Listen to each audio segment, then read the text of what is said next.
सदियों से सभी राष्ट्रों के लोग सहज रूप से यह मानते आए हैं कि कहीं न कहीं एक उपचार शक्ति विद्यमान है जो मानव शरीर के कार्यों और संवेदनाओं को सामान्य कर सकती है। उनका विश्वास था कि इस रहस्यमयी शक्ति को विशिष्ट परिस्थितियों में जागृत किया जा सकता है, जिससे मानव पीड़ा का निवारण हो सकता है। सभी राष्ट्रों का इतिहास इस विश्वास का समर्थन करता है। विश्व के प्रारंभिक इतिहास में अच्छे या बुरे के लिए गुप्त रूप से लोगों को प्रभावित करने की शक्ति, जिसमें बीमारों को ठीक करना शामिल था, सभी राष्ट्रों के पुजारियों और पवित्र पुरुषों के पास मानी जाती थी। बीमारों को ठीक करने की शक्ति को वे सीधे ईश्वर से प्राप्त मानते थे, और उपचार की प्रक्रियाएं और विधियां विश्व भर में भिन्न थीं। उपचार प्रक्रियाएं ईश्वर से प्रार्थना के रूप में होती थीं, जिनके साथ विभिन्न अनुष्ठान जैसे हाथ रखना, मंत्रोच्चार, ताबीज, अंगूठियां, अवशेष और मूर्तियां शामिल थीं। उदाहरण के लिए, प्राचीन धर्मों में मंदिरों के पुजारी मरीज को नशीली दवाएं देते थे और नींद से पहले सम्मोहन सुझाव देते थे, यह कहते हुए कि नींद में देवता उनसे मिलने आएंगे और उन्हें ठीक करेंगे। इसके परिणामस्वरूप कई उपचार हुए। स्पष्ट रूप से यह सब अवचेतन मन पर शक्तिशाली सुझावों का कार्य था। हेकेट की भक्तों को नींद से पहले विचित्र और निर्देशों के अनुसार प्रार्थना करने के लिए कहा जाता था। उन्हें छिपकली को राल, लोबान और मुर के साथ मिलाकर चंद्रमा की प्रथम तिमाही में खुले आसमान के नीचे पीसने के लिए कहा जाता था। इस विचित्र प्रक्रिया के बाद कई मामलों में उपचार की सूचना मिली। यह स्पष्ट है कि उपरोक्त उदाहरणों में वर्णित ये विचित्र प्रक्रियाएं मरीजों की कल्पना शक्ति पर शक्तिशाली प्रभाव डालकर अवचेतन मन को सुझाव और स्वीकृति के लिए अनुकूल बनाती थीं। वास्तव में इन सभी उपचारों में मरीज का अवचेतन मन ही उपचारक था। अंधीकृत उपचारकों की सफलता सभी युगों में अंधीकृत उपचारकों ने उन मामलों में उल्लेखनीय परिणाम प्राप्त किए हैं जहां अधिकृत चिकित्सा कौशल असफल रहा। यह विचार करने योग्य है। विश्व के विभिन्न हिस्सों में ये उपचारक अपनी चिकित्सा कैसे करते हैं?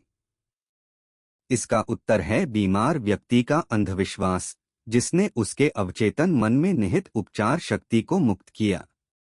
कई उपाय और विधियां अजीब और थीं, जो मरीजों की कल्पना शक्ति को प्रज्वलित करती थीं, जिससे एक उत्तेजित भावनात्मक स्थिति उत्पन्न होती थी। यह मानसिक स्थिति स्वास्थ्य के सुझाव को सुगम बनाती थी, जिसे मरीज के चेतन और अवचेतन मन दोनों ने स्वीकार किया। इसे अगले अध्याय में और विस्तार से समझाया जाएगा। बाइबल में अवचेतन शक्तियों का उपयोग। जो कुछ भी तुम प्रार्थना करते समय चाहते हो, विश्वास करो कि तुमने उसे प्राप्त कर लिया है और वह तुम्हें मिलेगा। मार्क 11:24। ध्यान दें कि यहाँ काल टेंसेस का अंतर है। प्रेरित लेखक हमें बताता है कि हमें यह विश्वास करना और स्वीकार करना है कि हमारी इच्छा पहले ही पूरी हो चुकी है, कि वह पहले से ही पूर्ण हो चुकी है और इसका प्रत्यक्षीकरण भविष्य में होगा। इस तकनीक की सफलता इस दृढ़ विश्वास पर निर्भर करती है कि विचारधारा या चित्र पहले से ही मन में एक तथ्य के रूप में विद्यमान है। मन के क्षेत्र में किसी भी चीज का वास्तविक होना, यह मानना है कि वह वहां पहले से ही मौजूद है। यहाँ कुछ संक्षिप्त शब्दों में रचनात्मक विचार की शक्ति का उपयोग करने की एक संक्षिप्त और विशिष्ट दिशा दी गई है, जो आपके इच्छित विशेष चीज को अवचेतन मन पर प्रभावित करती है।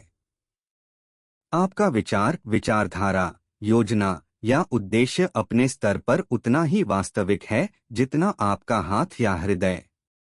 बाइबल की तकनीक का पालन करने में आप अपने मन से सभी परिस्थितियों या किसी भी ऐसी चीज को पूरी तरह से हटा देते हैं जो प्रतिकूल आकस्मिकताओं का संकेत दे सकती है। आप मन में एक बीज अवधारणा बो रहे हैं जो यदि अविचलित छोड़ दिया जाए तो बाह्य फलन में अचूक रूप से अंकुरित होगा। यीशु ने जो प्राथमिक शर्त रखी थी वह थी विश्वास। बाइबल में बार बार कहा गया है, तुम्हारे विश्वास के अनुसार तुम्हारे लिए होगा। यदि आप जमीन में कुछ प्रकार के बीज बोते हैं तो आपको विश्वास है कि वे अपने प्रकार के अनुसार उगेंगे। यही बीजों का तरीका है, और वृद्धि और कृषि के नियमों पर भरोसा करते हुए आप जानते हैं कि बीज अपने प्रकार के अनुसार उभरेंगे। बाइबल में उल्लिखित विश्वास एक सोचने का तरीका है, मन की एक मनोवृत्ति, एक आंतरिक निश्चितता, यह जानना कि आप अपने चेतन मन में जो विचार पूरी तरह स्वीकार करते हैं वह आपके अवचेतन मन में मूर्त रूप लेगा और प्रकट होगा। विश्वास एक तरह से आपके तर्क और इंद्रियों के इनकार को बंद करना है, अर्थात छोटे तर्कसंगत विश्लेषणात्मक चेतन मन को बाहर करना और अवचेतन मन की आंतरिक शक्ति पर पूर्ण निर्भरता की मनोवृत्ति अपनाना है। बाइबल की तकनीक का एक उदाहरण मैथ्यू 9:28-30 में एक उत्कृष्ट उदाहरण दर्ज है। जब वह घर में आया, अंधे लोग उसके पास आए और यीशु ने उनसे कहा, क्या तुम विश्वास करते हो कि मैं यह कर सकता हूँ? उन्होंने उससे कहा, हाँ प्रभु। तब उसने उनकी आंखों को छुआ और कहा, तुम्हारे विश्वास के अनुसार तुम्हारे लिए हो। और उनकी आंखें खुल गईं, और यीशु ने उन्हें सख्ती से आदेश दिया कि कोई यह न जाने। तुम्हारे विश्वास के अनुसार तुम्हारे लिए हो शब्दों में आप देख सकते हैं कि यीशु वास्तव में अंधे लोगों के अवचेतन मन के सहयोग की अपील कर रहे थे। उनका विश्वास उनकी बड़ी अपेक्षा, उनकी आंतरिक भावना, उनकी आंतरिक निश्चितता थी कि कुछ चमत्कारी होगा और उनकी प्रार्थना का उत्तर मिलेगा, और ऐसा ही हुआ। यह विश्व के सभी उपचार समूहों द्वारा उपयोग की जाने वाली समय सम्मानित उपचार तकनीक है, चाहे उनकी धार्मिक संबद्धता कुछ भी हो। कोई यह न जाने शब्दों में यीशु नवोपचारित मरीजों को अपनी चिकित्सा पर चर्चा न करने का आदेश देते हैं, क्योंकि वे अविश्वासियों की संदिग्ध और अपमानजनक आलोचनाओं के अधीन हो सकते हैं। यह यीशु के हाथों प्राप्त लाभों को नष्ट कर सकता है, क्योंकि यह अवचेतन मन में भय, संदेह और चिंता के विचार जमा कर सकता है। यीशु की उपचार शक्ति, क्योंकि वह अधिकार और शक्ति के साथ अशुद्ध आत्माओं को आदेश देता है और वे बाहर आ जाती हैं। लूका 4:36 जब बीमार लोग यीशु के पास ठीक होने के लिए आए तो वे अपने विश्वास के साथ साथ यीशु के विश्वास और अवचेतन मन की उपचार शक्ति की समझ के द्वारा ठीक हुए। जो कुछ भी वह घोषित करता था वह आंतरिक रूप से सत्य मानता था। वह और उपचार की आवश्यकता वाले लोग एक ही सार्वभौमिक व्यक्तिपरक मन में थे, और उसकी मौन आंतरिक ज्ञान और उपचार शक्ति की निश्चितता ने मरीजों के अवचेतन में नकारात्मक विनाशकारी पैटर्न को बदल दिया। परिणामी उपचार आंतरिक मानसिक परिवर्तन के लिए स्वचालित प्रतिक्रिया थी। उसका आदेश मरीजों के अवचेतन मन की अपील थी, साथ ही उसकी जागरूकता, भावना और अवचेतन मन की प्रतिक्रिया में पूर्ण विश्वास था, जिसे उसने अधिकार के साथ बोला। विश्व भर के मंदिरों में चमत्कार यह एक स्थापित तथ्य है कि विश्व भर के विभिन्न मंदिरों जैसे जापान, भारत, यूरोप और अमेरिका में उपचार हुए हैं। मैंने जापान के कई प्रसिद्ध मंदिरों का दौरा किया है। विश्व प्रसिद्ध दियाबुत्सु मंदिर में कांस्य की एक विशाल मूर्ति है जहां बुद्ध अपनी हथेलियां जोड़कर बैठे हैं और उनका सिर गहन चिंतन की मुद्रा में झुका हुआ है। यह 42 फीट ऊंची है और इसे महान बुद्ध कहा जाता है। यहाँ मैंने युवा और वृद्ध लोगों को इसके चरणों में दान देते देखा। धन, फल, चावल और संतरे चढ़ाए गए। मोमबत्तियां जलाई गईं, धूप जलाई गई और याचिका की प्रार्थनाएं पढ़ी गईं। गाइड ने एक युवा लड़की की प्रार्थना की व्याख्या की, जो नम्र स्वर में प्रार्थना कर रही थी, गहरे झुक रही थी और 2 संतरे चढ़ा रही थी। उसने एक मोमबत्ती भी जलाई। गाइड ने बताया कि उसने अपनी आवाज खो दी थी और मंदिर में उसे वापस पा लिया था। वह बुद्ध को अपनी गायन आवाज वापस देने के लिए धन्यवाद दे रही थी। उसका साधारण विश्वास था कि यदि वह एक निश्चित अनुष्ठान का पालन करेगी, उपवास करेगी और कुछ चढ़ावे चढ़ाएगी, तो बुद्ध उसे उसकी गायन आवाज वापस देगा।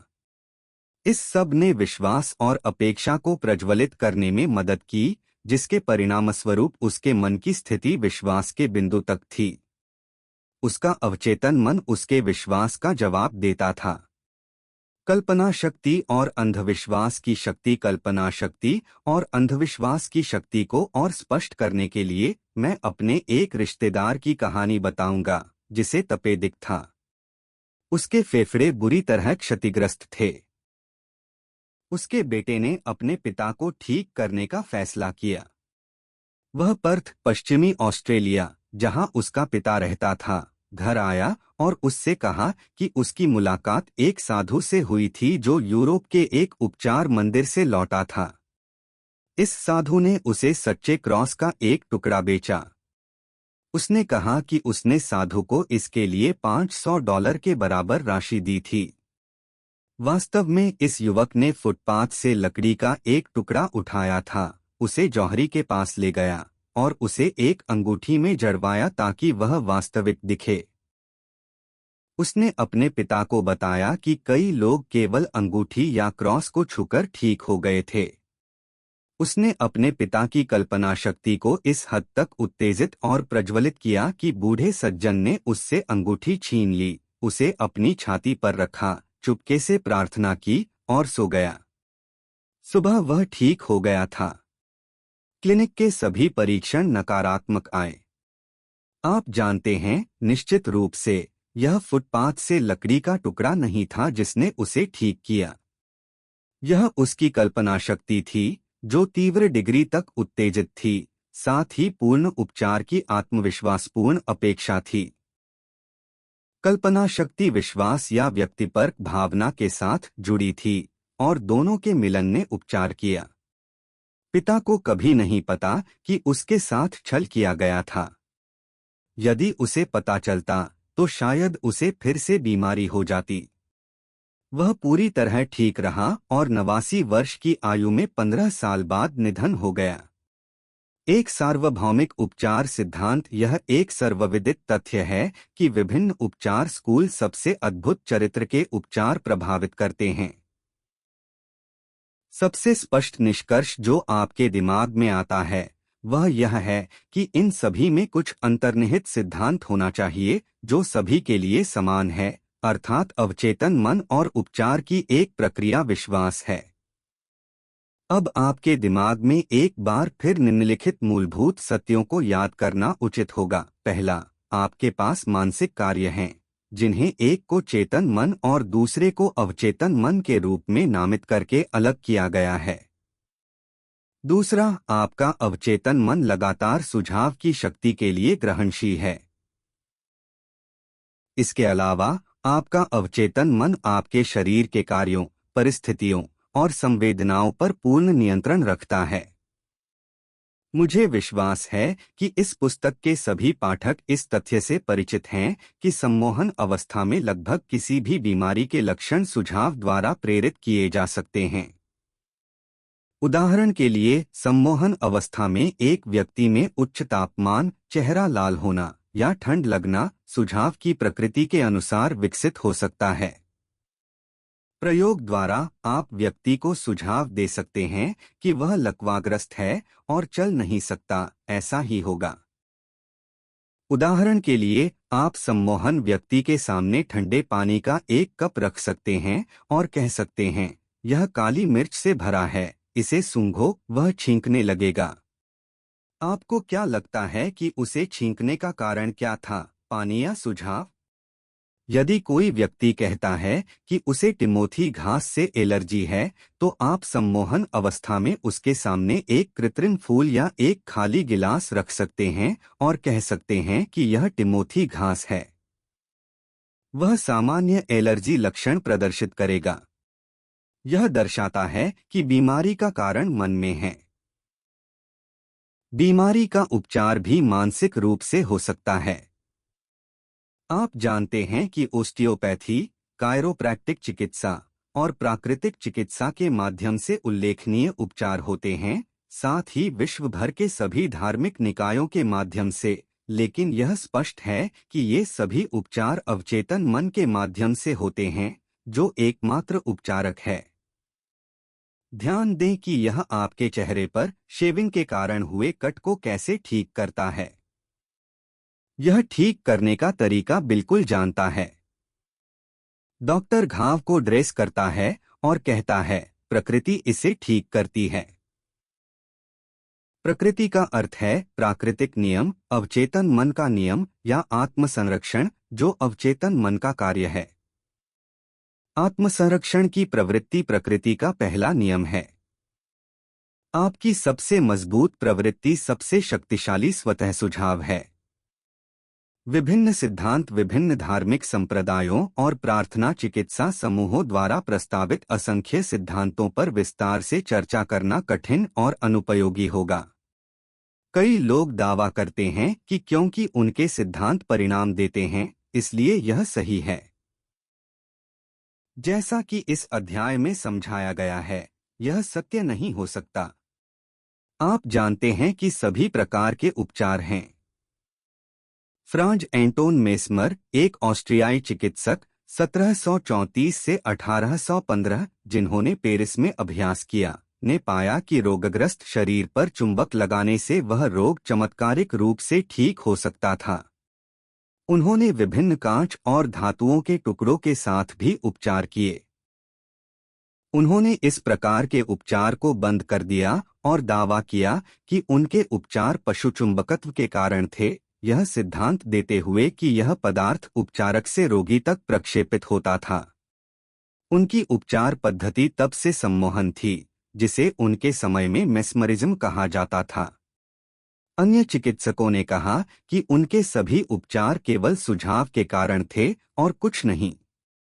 ये सभी समूह जैसे मनोचिकित्सक, मनोवैज्ञानिक, ओस्टियोपैथ, कायरोप्रैक्टर्स, चिकित्सक और सभी चर्च अवचेतन मन में निहित एक सार्वभौमिक शक्ति का उपयोग कर रहे हैं। प्रत्येक यह घोषणा कर सकता है कि उनके सिद्धांत के कारण उपचार होते हैं।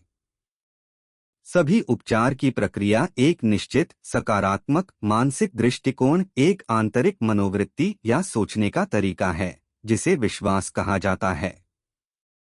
उपचार एक आत्मविश्वासपूर्ण अपेक्षा के कारण होता है, जो अवचेतन मन को एक शक्तिशाली सुझाव के रूप में कार्य करता है, जो इसकी उपचार शक्ति को मुक्त करता है। एक व्यक्ति दूसरे से भिन्न शक्ति द्वारा उपचार नहीं करता। यह सच है कि उसके पास अपना सिद्धांत या विधि हो सकती है। उपचार की केवल एक प्रक्रिया है और वह है विश्वास। केवल एक उपचार शक्ति है, अर्थात आपका अवचेतन मन। अपनी पसंद का सिद्धांत और विधि चुनें। आप निश्चिंत हो सकते हैं, यदि आपके पास विश्वास है तो आपको परिणाम मिलेंगे। पैरासिल्सस के विचार। फिलिपस पैरासिल्सस, एक प्रसिद्ध स्विस कीमियागर और चिकित्सक जो 1493 से 1541 तक जीवित रहे, अपने समय में एक महान उपचारक थे। उन्होंने एक अब स्पष्ट वैज्ञानिक तथ्य को व्यक्त किया जब उन्होंने कहा, चाहे आपकी आस्था का विषय वास्तविक हो या झूठा, आपको वही प्रभाव प्राप्त होंगे। इस प्रकार, यदि मैं सेंट पीटर की मूर्ति में उसी तरह विश्वास करता जैसा मुझे सेंट पीटर में करना चाहिए था, तो मुझे वही प्रभाव प्राप्त होंगे जो मुझे सेंट पीटर से प्राप्त होते। लेकिन यह अंधविश्वास है। विश्वास हालांकि चमत्कार उत्पन्न करता है, और चाहे यह सच्चा विश्वास हो या झूठा विश्वास, यह हमेशा एक ही आश्चर्य उत्पन्न करेगा।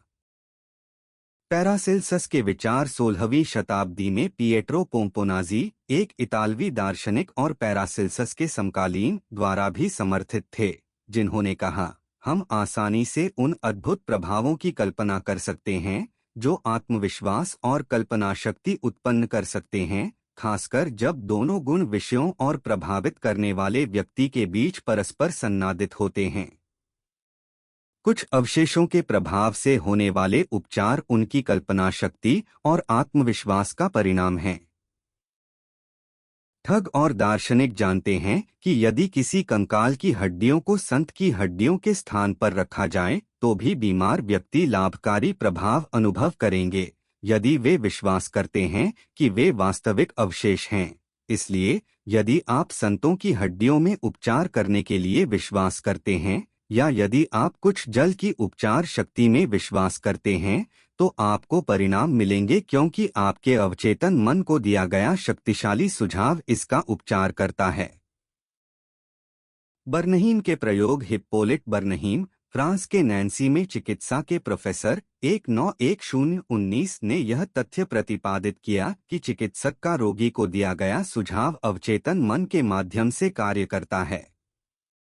बर्नहीम अपनी पुस्तक सजेस्टिव थेरेप्यूटिक्स पृष्ठ 197 में एक व्यक्ति की कहानी बताते हैं जिसके जीभ में लकवा था, जो किसी भी उपचार से ठीक नहीं हुआ था। उनके चिकित्सक ने रोगी को बताया कि उनके पास एक नया उपकरण है जिसके साथ वह उसे ठीक करने का वादा करते हैं। उन्होंने रोगी के मुंह में एक पॉकेट थर्मामीटर डाला। रोगी ने कल्पना की कि यह वह उपकरण है जो उसे बचाएगा। कुछ ही क्षणों में उसने खुशी से चिल्लाया कि वह फिर से अपनी जीभ को स्वतंत्र रूप से हिला सकता है। हमारे मामलों में बर्नहीम जारी रखते हैं, इसी तरह के तथ्य पाए जाएंगे। एक युवा लड़की मेरे कार्यालय में आई जिसे लगभग 4 सप्ताह तक पूर्ण रूप से बोलने की क्षमता खो गई थी। निदान सुनिश्चित करने के बाद मैंने अपने छात्रों को बताया कि बोलने की हानि कभी कभी बिजली के प्रभाव से तुरंत ठीक हो जाती है, जो केवल अपने सुझावात्मक प्रभाव से कार्य कर सकती है। मैंने इंडक्शन उपकरण मंगवाया। मैंने अपना हाथ उसके कंठ पर रखा और थोड़ा हिलाया और कहा, अब तुम जोर से बोल सकती हो। एक क्षण में मैंने उसे ए कहने को कहा, फिर बी, फिर मारिया। वह स्पष्ट रूप से बोलती रही। बोलने की हानि गायब हो गई थी। यहाँ बर्नहीम रोगी की ओर से विश्वास और अपेक्षा की शक्ति को दर्शाते हैं, जो अवचेतन मन को एक शक्तिशाली सुझाव के रूप में कार्य करता है। सुझाव द्वारा फफोले उत्पन्न करना। बर्नहीम बताते हैं कि उन्होंने एक रोगी की गर्दन के पीछे एक डाक टिकट लगाकर और सुझाव देकर कि यह एक मक्खी प्लास्टर है, एक फफोला उत्पन्न किया। यह कई डॉक्टरों के प्रयोगों और अनुभवों द्वारा पुष्टि की गई है, जो यह संदेह नहीं छोड़ते कि संरचनात्मक परिवर्तन रोगियों को मौखिक सुझाव का संभावित परिणाम है। रक्तस्रावी स्टिग्माटा का कारण। हडसन की पुस्तक लॉ ऑफ साइकिक फिनोमेना पृष्ठ 153 में वह बताते हैं, रक्तस्राव और रक्तस्रावी स्टिग्माटा कुछ विषयों में सुझाव के माध्यम से प्रेरित किए जा सकते हैं। डॉक्टर एम बोरू ने एक विषय को सोमनबुलिस्टिक स्थिति में डाला और उसे निम्नलिखित सुझाव दिया। दोपहर 4 बजे सम्मोहन के बाद तुम मेरे कार्यालय में आओगे, कुर्सी पर बैठोगे, अपनी बाहों को अपनी छाती पर क्रॉस करोगे और तुम्हारी नाक से खून बहेगा। नियत समय पर युवक ने निर्देशानुसार किया। बाएं नथुने से कई बूंदें खून निकलीं। एक अन्य अवसर पर उसी अन्वेषक ने रोगी के दोनों फोरआर्म्स पर उसका नाम एक कुंद उपकरण की नोक से लिखा। फिर जब रोगी सोमनबुलिस्टिक स्थिति में था, उसने कहा, दोपहर 4 बजे तुम सो जाओगे और तुम्हारी बाहें उन रेखाओं के साथ खून बहेंगी जिन्हें मैंने खींचा है, और तुम्हारा नाम तुम्हारी बाहों पर खून के अक्षरों में लिखा दिखाई देगा। उसे 4 बजे देखा गया और वह सो गया। बाएं हाथ पर अक्षर उज्ज्वल राहत में उभरे और कई जगहों पर खून की बूंदें थीं। अक्षर 3 महीने बाद भी दिखाई दे रहे थे, हालांकि वे धीरे धीरे फीके पड़ गए थे। ये तथ्य एक साथ 2 मूलभूत प्रस्तावों की शुद्धता को प्रदर्शित करते हैं, अर्थात अवचेतन मन की सुझाव की शक्ति के लिए निरंतर ग्रहणशीलता और अवचेतन मन का शरीर के कार्यों, संवेदनाओं और परिस्थितियों पर पूर्ण नियंत्रण। उपरोक्त सभी घटनाएं सुझाव द्वारा प्रेरित असामान्य परिस्थितियों को नाटकीय रूप से चित्रित करती हैं, और यह निर्णायक प्रमाण है कि जैसा व्यक्ति अपने हृदय अवचेतन मन में सोचता है, वैसा ही वह है।